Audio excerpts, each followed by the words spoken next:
It's a bonus video to make up for, you know, missing a week for no good reason. I think you both know this about me, but I don't have a driver's license. A lot of people our age don't have cars. You know, we're fresh out of college. We don't have that kind of income. But I don't even have a license, which is more unusual. And most of the time it doesn't bug me. You know, I get around fine by bus. I still don't have the kind of income for insurance, much less gas in a car. The justification I gave, or I've given for years, is that I grew up in a rural area where, you know, there wasn't a lot of places to go. And I didn't have a job, partly because I didn't have a car that could have gotten me there.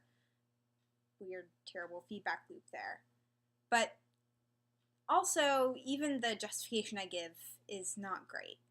Because the thing is in a rural area, even with not a lot of places to go, you need a car. Because all those places that are there are far away. And because there aren't that many places, the public transportation system is not huge.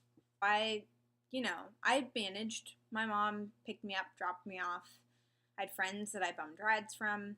Shout out to Chloe and Cali and countless other people. But mostly I just didn't go that many places. I mean, I did activities after school, but it wasn't until my senior year when I was living closer in the community and I also rode my bike around that I started hanging out with people more and I started going places more. And I didn't realize what a huge difference that made until I moved to Seattle and I could walk places and I could take the bus places. And I don't know that I regret it, but it's definitely time for a change. But the thing is, I do know how to drive.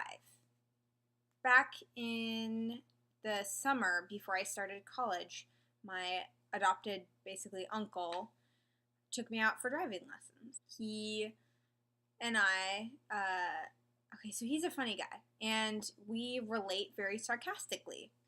And he is a family friend, him and his wife, my aunt, because they worked with my mom at a mental health center. And so, you know, we talk a lot about mental health, about the science around it. We pass around books about it and news. And he took the opportunity while he was teaching me to drive, while we were on these long, twisting country roads and hills with often not a lot of traffic, just, you know, maintain the course, don't go off the road, to evaluate me mentally. Around this time, he had read John Ronson's The Psychopath Test and had passed it along to me. And it started out that we were just talking about that. And then he jokingly started testing me to see if I was a psychopath. Questions like, so when you torture puppies, what's your reaction? Do you giggle? Is it more of a thrill, like an adrenaline rush? Or do you pretend to cry? Do you use that to practice? And, you know, I would joke about, you know, my mom and I have this thing where when we're going through the parking lot and we're trying to avoid people, we joke about like, hey, how many points would I get for hitting that person? And then there's a big philosophical debate of, you know, older people, is the experience worth more? If they're gonna die soon anyways? We don't want to get into that.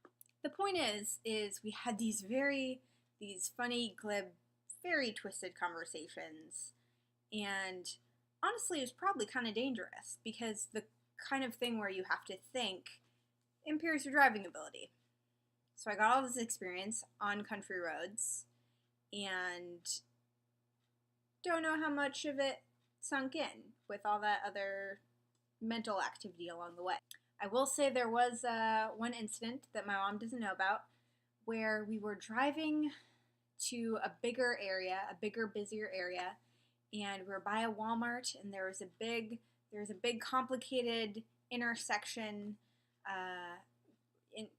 We were turning into half of a four-lane highway, and I turned into one of the lanes going the wrong way, and then we had to get out so that my aunt could get in the driver's seat, and when I got out to switch places with her, I forgot to put on the brakes, and so the car started rolling a bit, and I'm a little nervous, but it is time. Because the thing is that I did all that practice and I did all that learning, and then I never bothered to take the test. My permit expired, and I renewed it, and then I let it expire again I think I practiced once with my sister in Seattle. She took me to a parking lot, and I did figure eights around a roundabout.